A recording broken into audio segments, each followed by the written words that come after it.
Today we're going to do a quick keyboard replacement on a Dell Inspiron 1501.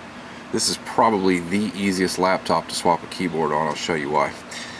All you got to do, if you look over here, there's a little tab right there. You can just take any little tool. I just use a regular screwdriver here. Just be careful. And then once you pop that up, you can kind of just pry it up like so, very easily. Not a lot of pressure. That whole plate comes right off. Then you have one screw right here.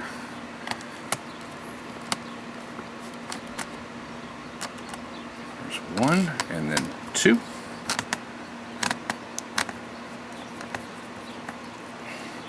And then just gently, see where it's kind of tucked in underneath the edges here. You just kind of pull it up from the center a little bit, pops it out from those edges, and then slide it out, and you just have this one little tab.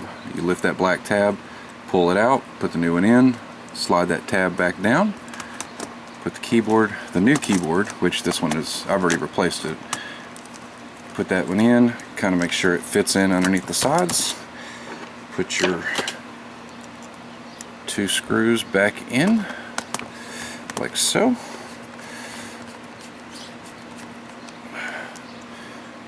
Right there.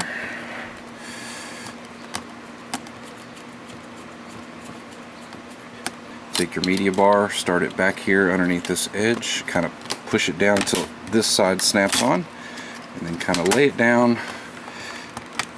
Just work it all down. Boom. About 90 seconds, cost me about $6 on eBay. Easy fix.